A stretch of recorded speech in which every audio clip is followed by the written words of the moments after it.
Welcome to the HowToDad podcast. My name is Devin Pierce, and we are live on Mixer for our second Wednesday show. It is July 24th, 2019. Our last episode was on the 17th, where we had the road trip recap episode, and we discussed tips and tricks that I picked up on my family's recent road trip into the States and back. Tonight's episode, or today's, is episode 17.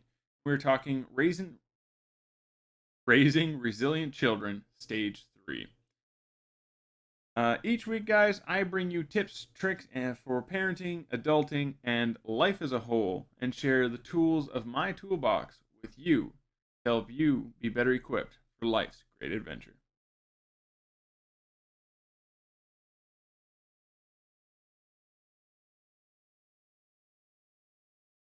I was having a nervousness about my own audio, so I put my headset back on.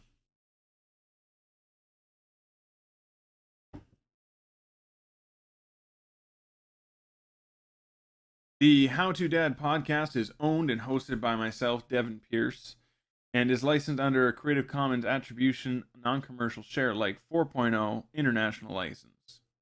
All rights reserved.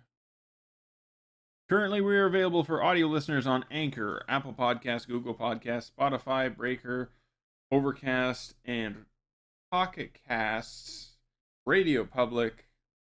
If you would like to hear us on another audio platform, be sure to get in contact me, and I will do my best to get it there for you.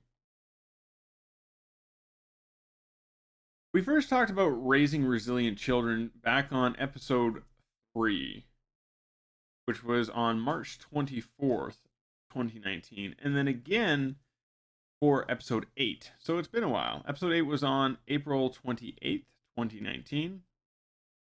And if you haven't checked those episodes, I do invite you to go back and get caught up. As with the previous shows on this topic, we have a bounce back book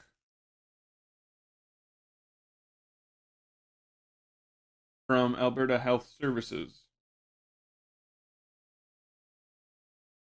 as our reference material.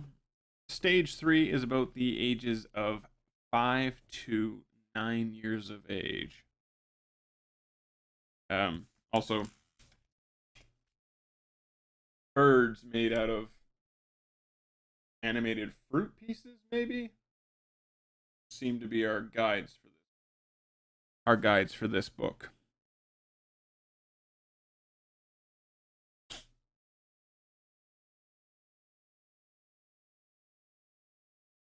Anyways, moving right along, which I can't ever say out loud without thinking of Kermit the Frog and the bear in the taxi. As always, in order to take care of our children, we must first take care of ourselves. If you need help with your mental health here in Alberta, call the Mental Health Helpline at 1-877-303-2642. You can also call the Alberta Health Link by dialing 811. And of course, if there is any emergency type situations, please call 911. If you live outside of Alberta, be sure to look into what your local province, state, or country has set up. And know those numbers. They might come in handy. Could save a life someday. As a bit of review, the 4 strengths or key points within resiliency are self-confidence, problem-solving, emotional regulation, and empathy. The first thing we're going to look at here is what is quite possibly the biggest change to your child's day-to-day life when they hit this age bracket. Starting school. Dun, dun, dun.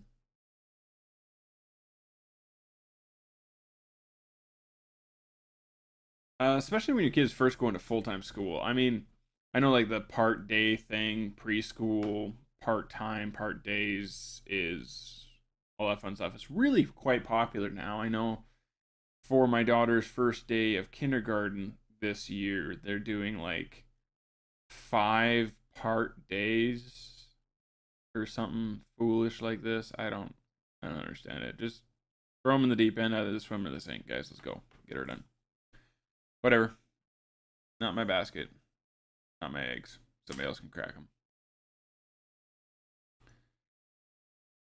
Even if your children have been participating in part day programs such as preschool, age 4, or even age 3 if it's offered where you live, children may still feel some apprehension about starting their first day of school. Aside from basic understandings of how things go, especially if they haven't done any preschool, or even the school supplies that they need, there are 5 basic skill sets that we as parents need to develop in our children to prepare them going forward for school. The first one is self-confidence, which is also an aspect of resiliency, so that's a 2-for-1 deal right there. Also, you're gonna see that kind of ties in for all of these, all those things. Yeah. The second one is curiosity, the idea of asking questions and desiring to learn new things, followed by self-control, such as learning to wait one's turn, and emotional regulation, which is the other side of resiliency, and a big part of self-control. The ability to communicate. This includes expressing your personal emotions, desires, and expectations. And lastly, to cooperate, respecting others, doing as they ask of you, sharing, and the ability to get along with other people. Which both this one and the last one are extensions of empathy, third building block there of resiliency.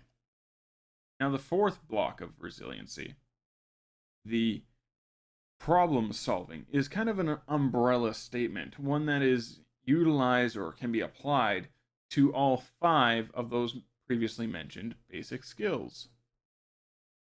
And what this tells us, guys, is that resiliency directly affects our child's ability to learn and grow, and that is why it is such an important thing to encourage our children's development, or to encourage it in our children's development, I should say. So, the basics for getting ready for school are also pretty much the same as being resilient. So they go hand in hand. Here are some fun activities or ideas that may help you keep your child excited about starting school.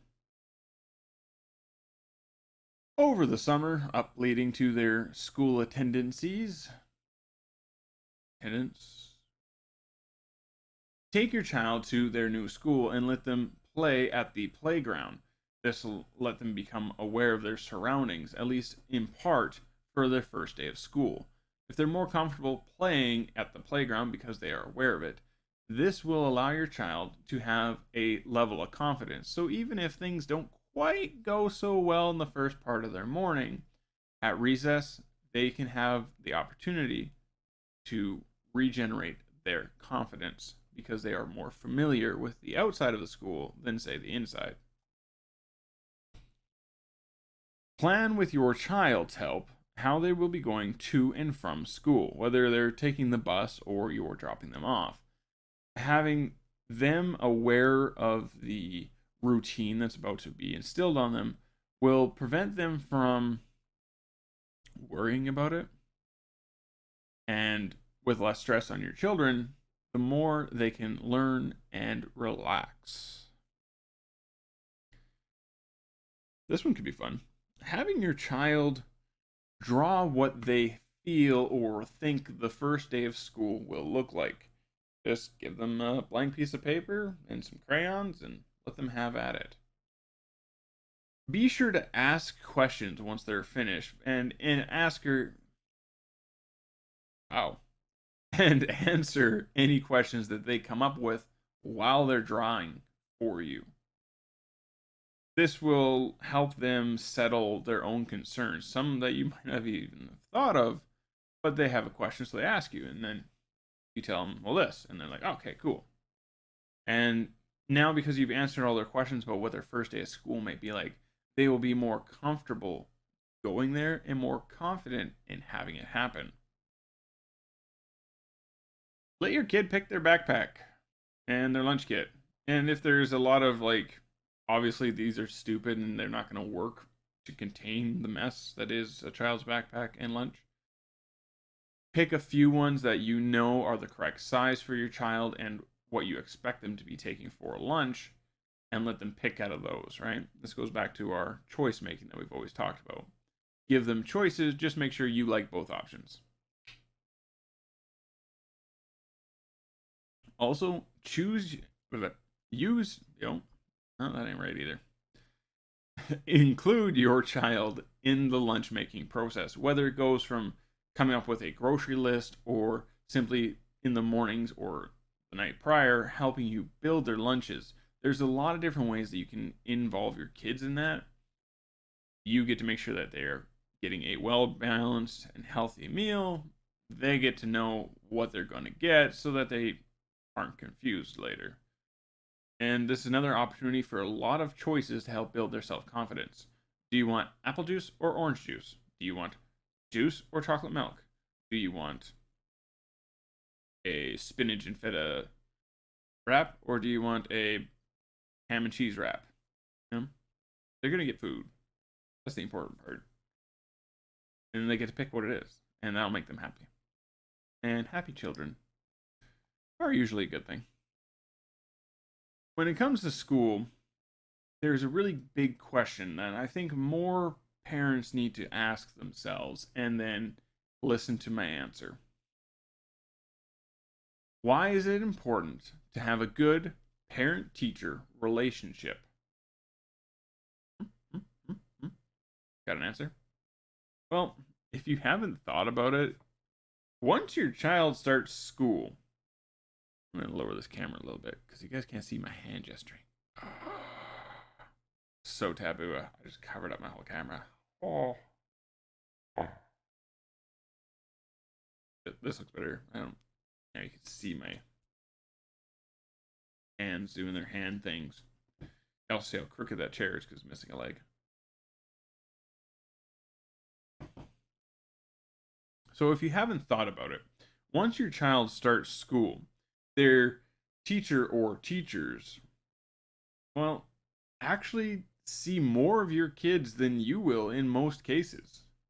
Unless you happen to be working at the school, and maybe not so much, but... And that kind of makes them a pretty important person, both in the life of your child and your own life, because anyone who is putting their time and energy into ensuring your child gets somewhere in life is kind of somebody that should be considered as important, I'm thinking. You and your spouse and your teachers of your children are a team with a shared interest in your child's success at school. And if you don't feel like that's a true statement, you shouldn't probably have your kid in that class and do something about that. Working together with a level of mutual respect that is focused on the best interests of the child is the easiest way to find out what will work both at home and at school. Even when the two parties don't agree, if your teacher makes a suggestion it's not something you're into, this will be a good starting point to finding that middle ground. As with any key relationship, it is important to keep in touch, whether it be through parent interviews, report cards, newsletters, the daily agenda. Those are a few in-hand hard tools at your disposal.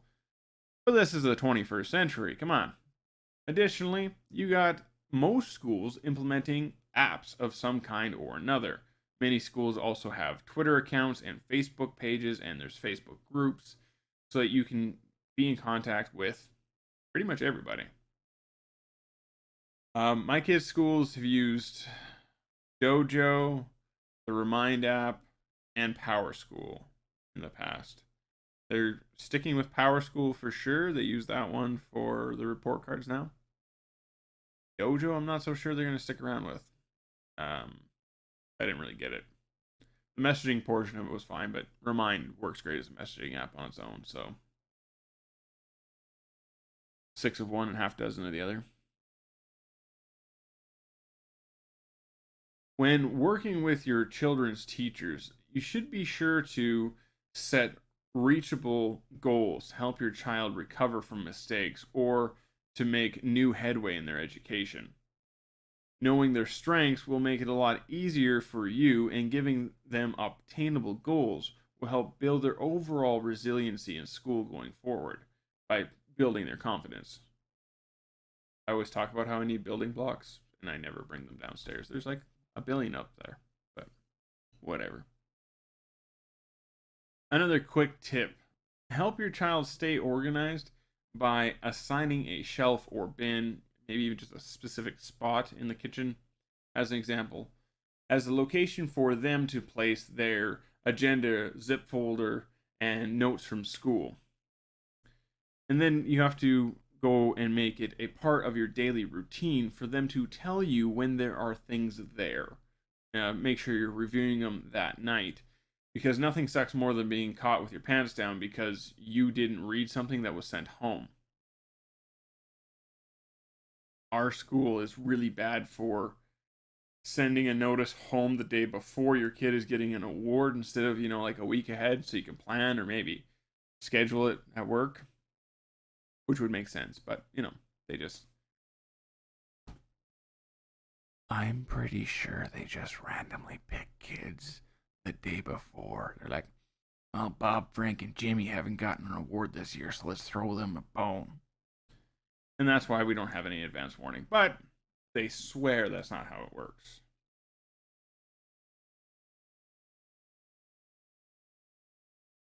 Back on episode 9, which was on May 5th, we talked about teaching children respect. That was the second part of that series. And in that, we talked about the importance of having a good relationship with your child's school, as well as to encourage your children to have respect for their education. Please go check that one out if you haven't already. A little bit more detailed into some different ways you can get involved in ensuring your children take their education seriously. So if that's something that's important to you, go check that episode out. Moving forward into those 4 key aspects of resiliency, we're going to talk about self-confidence. As you know, self-confidence comes from caring and consistent relationships with significant adults or even peers that one has in life. We also know that regular routines, both at home and at school, help children learn to anticipate and prepare for what is to come, or to navigate the ins and outs of the world.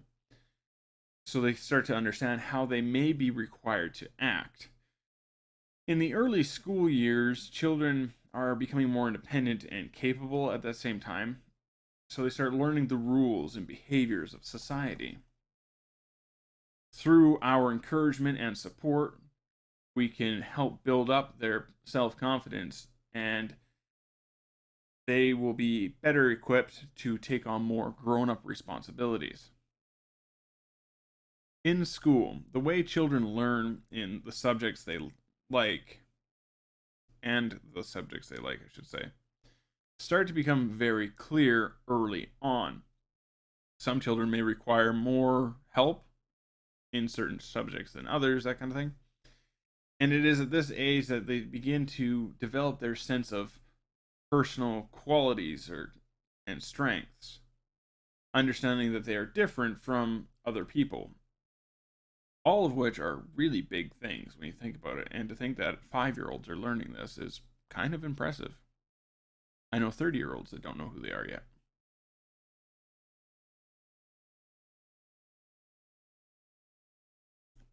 When at home, we may share similar looks and history or traditions. Our children learn that each of us is capable of coping with the world in our own way, and that they are different from their parents or siblings and other family members. giving your children the opportunity to express their individuality, maybe as simple as letting them make a decision for the family, like what board game are we going to play for family game night, what show are we going to watch this evening. It's especially important for families who have more than one child to take time and give attention to those individual qualities of each child, the things that make them unique from each other. Showing them that it's okay to be different from the group and that these differences can be celebrated or encouraged is one of the key principles to building self-confidence. If you have a kid that is into sports and nobody else in your household is into sports, sitting down with them and watching a sporting show or a game that they want to watch helps them feel safe and helps them know that you can like different things than your friends or family, and it's all right, right? Right? Too many rights there. Now, the Bounce Back books have two different activities listed for building self-confidence. They have one for at school and one for at home. But depending on the size of your family, either of these activities might work. You might have to tweak it a little bit, but I'm going to go ahead and share both of them with you. The first one is called the sharing hat.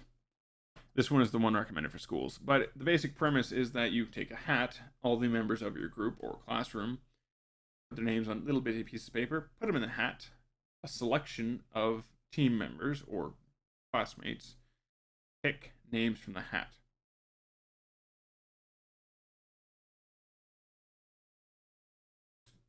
The person who picks the name then reads the name and says something nice about that person or something that they like about the person. Then they say something nice or positive about themselves. The names that were picked are set aside, and each week, new people pick new names until everyone has had a chance to both speak and to be complimented.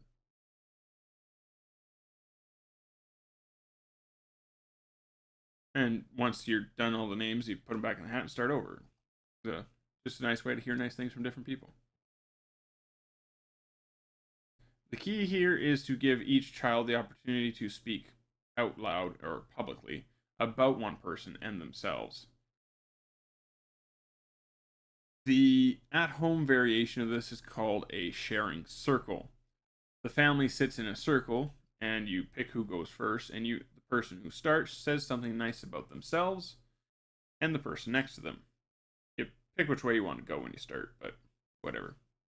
Take all your turns, you go around the circle. You do this once a week, once a month, however often you feel is necessary to build up that person's confidence. If, say, one of your children is obviously feeling pretty down and out about themselves, maybe they've been bullied, helping them see positive things about themselves because other people have said something positive, or they have been forced to see something because they have to confidence themselves as well, right? That can help boost their confidence. You have this whole group of people who see something good in you. You could even alter this variation a little bit here and have a focus person. Put everybody's name in the hat, pull a name out, and have every single person compliment that one person whose name was drawn. Just kind of mashed up those two ideas right there on the spot. That's the dad thumbs.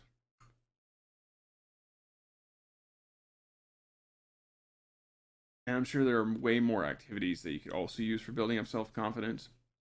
Day-to-day routines and chores are another good one, guys. We've talked about them in the past, I'm pretty sure. The next topic, building block, is problem solving.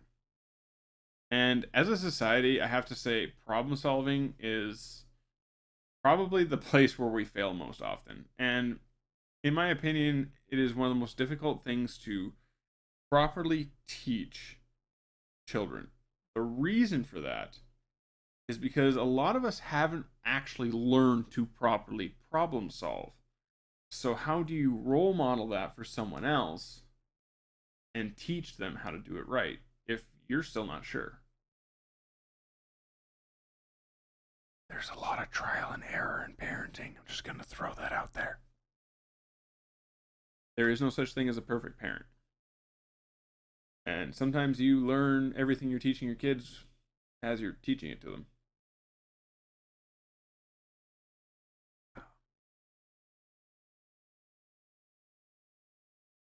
At this age, the key is to give your child ideas as to how to solve their problems for themselves or the situation that they're in. Whether they are having a disagreement with a classmate or a friend or a sibling or even an adult, which does happen.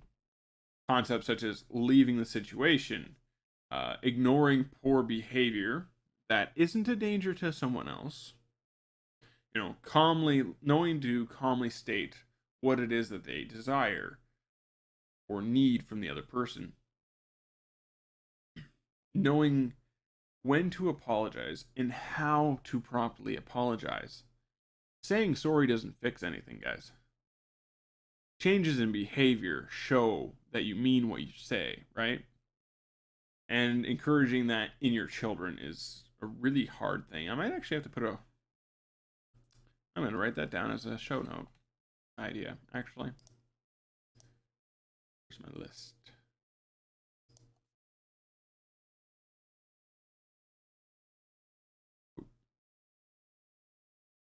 How to apologize. I learned I gotta start writing these things down, or I don't, and then I forget.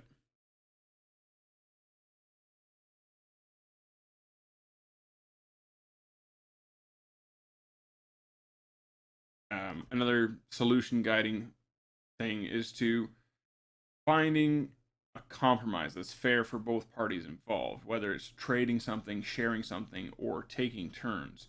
And then also encouraging your children to know when to ask for help. If you've tried to make a compromise and Billy still wants 60% of everything, well, maybe Billy needs an adult to tell him he's being rude. I don't know. Or maybe an adult might have a better solution. Kids don't know everything. I think they do. That never goes away. The suggested activity for problem solving is also one that lets children feel comfortable and safe while permitting them to learn how to treat people the same way and give them that same thing. This activity is called a Charter of Rights and Responsibilities, which sounds really Canadian. I'll throw that out there. And can be done both at school and at home. It might look slightly different at school or home, but the general premise of it is to create 2 columns. And I'll actually share for the live people. Boom. Boom. So you can see right here, we have our 2 columns. On the one side, you have the right of an individual. And on the other side, you have the corresponding responsibility. That's a mirror of that. This can be done at home or in school, but it should be done and focused on in a positive and upbeat way about how the family members should be treated and treat each other in return. So the examples I have here are like the right to be happy and secure within my personal space. I have the responsibility to respect the space of other people. I have the right to say what I'm thinking and how I feel in a healthy, positive way. And I have the responsibility to listening to what my family members think or feel.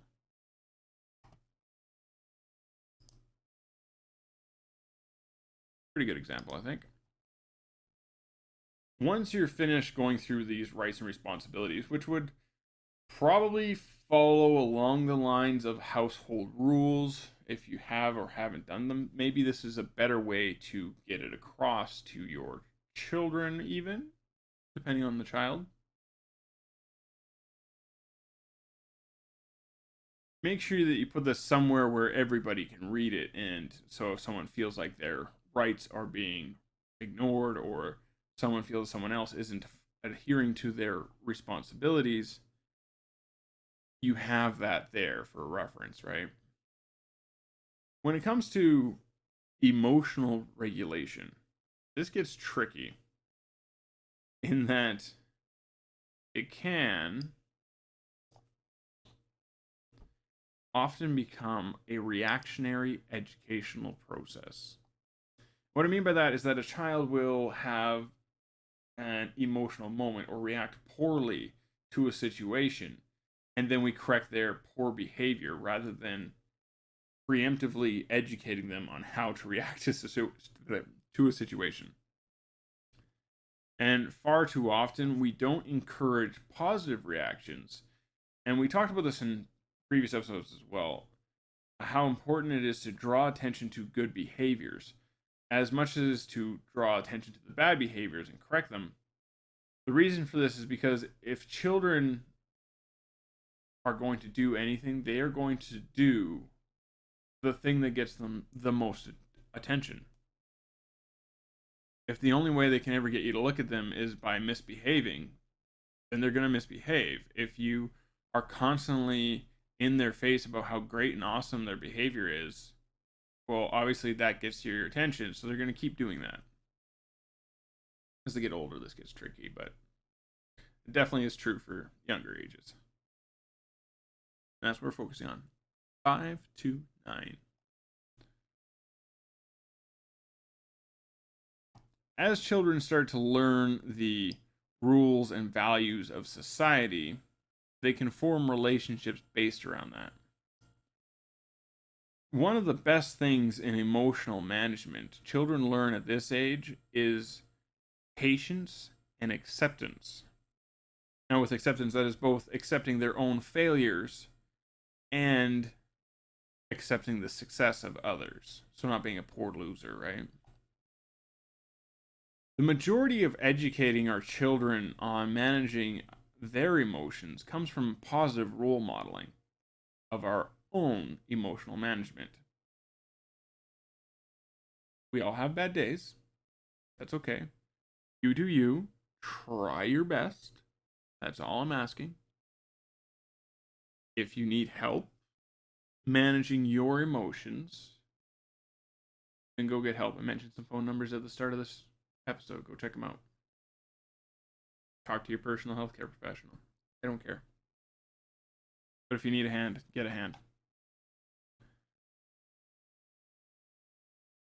To make this more educational for our children, or to make it a more tangible, that's the word I was looking for, tangible educational experience for our children, it's important to talk about our different behaviors and why we acted the way we did, and also the emotions that we may have associated with a point in time. A simple example of this is waiting in line in the grocery store, even though you were obviously in a hurry. You may become frustrated or even angry because you were delayed further, but you know the proper behavior is to simply wait your turn and keep your mouth shut. That was a self-reminder, by the way. Being held up because of other people is definitely one of my stress points in life. But I am getting better. At least I think so. Some children are actually going to be keen enough that they will, on their own accord, ask you about a behavior such as this when they witness it. However, other children, you will have to be the one to start the conversation. So you get back to the car, you sit, you get everybody's in the car, you packed up, whatever, and then you look at your kid and you go, so, did you notice how Daddy waited his turn? Patiently. Even though Daddy was getting frustrated and upset about being late. It is polite to wait your turn and show other people respect. Just like you, other people have places to be. So there's no reason to get upset or angry at the people. You just need to wait your turn. It's a simple conversation. But you just taught your kids so many different things. At least 6 that I can think of off the top of my head. Bonus points if you can figure out all 6. This is also a point in time as they learn rules where your children start to learn the difference between tattletaling and telling. Which some people never actually figure that out, but there is a difference. Telling is the act of reporting a problem to someone else who may be able to help you resolve it or give you suggestions on how to. Tattling is not about solving the problem. However, it's about looking for emotional justification or to seek punishment of another individual. The direct example of this is that Billy wants to turn with a toy, Jimmy won't let him have it. By telling the teacher Billy has a problem with Jimmy and that Jimmy isn't letting me play with this toy. Can you help me solve this problem? The teacher can then tell Billy, have you tried asking Jimmy nicely for a turn? Have you asked Jimmy how long it'll be until it is your turn? There's just simple questions like that. Or have you asked Jimmy if he would like to switch turns now? You know? Different things like that. So then the kid goes back with some information and he tries to solve the problem himself. That is telling a person something. Versus tattling, where Billy is blaming Jimmy because Jimmy won't share and he's mean and I want my turn, so you got to give it to me because he's not sharing. The former is about understanding and solving a problem. The latter is about emotional justification and reaction. He is reacting emotionally, not logically, and expects you to feed into that and give him what he wants, which is not how it works, or shouldn't. This is a key aspect. And when a child does react in that way to a situation, that is a teaching moment. You sit down with Billy, you go, Billy, I understand that you are upset because Jimmy won't share with you. That is a problem. Would you like some ideas as to how you can solve the problem? Depending on the child, they might say no. And that's okay. You just tell them, well, unfortunately, Billy, this isn't my problem. It is your problem, so you need to solve it. I do have some ideas that may help you. And then revert to the previous example. Helping your children have opportunities to learn how to interact with others, and to regulate their emotions. You need to give them lots of different chances, whether this is with family trips or birthday events or going to the park on the weekends, as a few examples. And this is especially true if they are only children. You can't get better at something if you don't practice it, right? The same can be said about social interactions and understanding of other people. Only children are especially mentioned in this because they are typically used to being the only person in the room or the only focus in the room, so they might have a little bit harder time coping with not being the focus of attention. I mentioned a couple episodes ago about how my family often made trips to spend time with other family. This may have been a factor in why that I hadn't actually considered, being that I am an only child. I spend a lot of time around adults. I'm not really around kids. I like them so much now. Way nicer. The next big thing in the emotional regulation is emotional identification. Whether it's playing a game of emotional charades, drawing what emotions make us think of, or using photographs and videos of other people to identify more complex emotions, there are many different ways to help our children learn all the variety of emotions that they may experience. And the more you know, the more confident they will be in expressing those emotions and feeling safe and positive about how they're doing it, right? I'm pretty sure I mentioned this in the last resiliency episode, but my son had group counseling sessions at school because of emotional outbursts, and they connected specific emotions to numbers.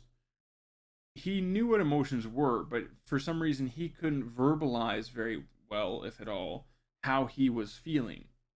He found using the number system to say, I'm a number 1 Carter, I'm a number 5 Carter, I'm a number 3 Carter. And then knowing that, well, what is a number 5 Carter? A number 5 Carter is really, really angry. Well, why are you feeling that way, bud? Because he found a way to kind of slow himself down in processing the information. You know, this extra step of how I feel to a number to the emotional word instead of just feeling to emotional identification gave him the opportunity to actually understand what he was feeling. And it worked really well for him. It was like night and day for him being able to express himself emotionally. So perhaps for your child, this might be something to look at, or a similar system. Just one of many different ways to kind of take that emotional identification and step it up a little bit, or maybe personalize it and twist it around and scramble it up. I don't know. You do you. I'll do me. If you or your child need further assistance in emotional management, I would stress to you to seek help from either their teacher, their school, or your own personal mental health professional. Seeing a situation from another person's point of view, empathy, includes understanding that person's emotions. So in that instance, this does tie back into emotional management, because if you can't identify your own emotions, how can you have empathy towards how another person is feeling? How do you know what they're feeling in order to empathize with it? Because you don't know what it is. So you don't know what your own stuff is. Shiitake mushrooms. When your child comes to you with questions about the differences between themselves and classmates, be sure to take the time to answer them, as this is their attempt to learn the understanding of another person.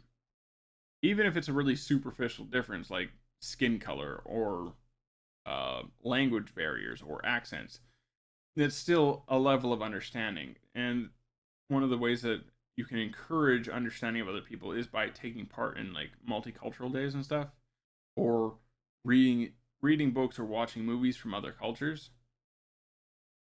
It might give you a headache depending on what you're watching if you're doing a lot of subtitle reading, but exposure to other things makes them more normal for your kids, and that makes them more accepting of the differences between them and other people. From that, empathy becomes the basis on which friendships will be formed in your child's lifetime, as well as many other social skills that they will develop. You can take this and, with showing your child a dedicated level of respect when they're talking to you by truly listening, which I'm pretty sure we've also talked about on another episode. This is the simplest way to build empathy in your child. The section in the Bounce Back book, I feel like you could again apply the school things to home or vice versa. And the activity they suggest is a variation of Simon Says. Use the game to give individuals who have similar characteristics or trait an action to do. So everyone who is left-handed, raise your left hand. Everyone who is right-handed, raise your right hand. While also having everyone paying attention to who's doing what to see if they can learn something new about another person. So whether that's at school or at home, you can have a little bit of fun with this. You know, your next family dinner, Thanksgiving, something like that. I fully intend on implementing this game for us, actually. I think it'd be really fun for the kids. The at-home activity is called a kindness board. Each member of the family is given a different color of marker, and throughout the course of the month, writes down acts of kindness or good deeds they have performed for other members of the family. At the end of the month, you talk about the different things that were written down and discuss the importance they have in keeping the family healthy and happy. However, I would challenge this to say that it might actually work better for individuals in your household to write down the actions of other people in the household that they thought were kind or that they thought were a good deed. After all, empathy is about seeing things from other people's point of view. So, what if, perhaps, something you may have done may have been more positive to another family member than you would have realized? So they write it up on the kindness board. And at the end of the month, you hear that Sally really appreciated it when you came upstairs and you grabbed her notebooks for her because she was struggling. And you just did it because you were passing by, but it was really helpful. So she wrote it on the kindness board. That's something to think about. Now you've just learned through their own eyes. They've shared with you that this experience for them was an act of kindness. And now you can understand something more from their perspective. Kind of gives you a little bit of insight into how their brains work too. So you can learn quite a bit. Well, guys, I hope you found tonight's episode educational or helpful or both, or maybe something. Next week, we will be talking about the developmental milestones of children from ages 5 to 9, as suggested by Alberta Health Services. It was actually included in the same book for reference material, but I knew this was going to be a fairly long episode as it was, so I decided to set that aside for next week. The question I have for you guys this week: what was your best or worst, or maybe both, subjects while you were going to school? And if you've let me know if you've gotten any better at your worst subject since you left school. If you're still in school, well, do you think you're going to get further? Let me know. As always, you can get in touch with me via Twitter or email with CrownEss0, CROWESS0, whether that's on Twitter or at gmail.com. And as always, down below the bridge where all the trolls live, in the comments section of YouTube. Thank you guys. Have a great night.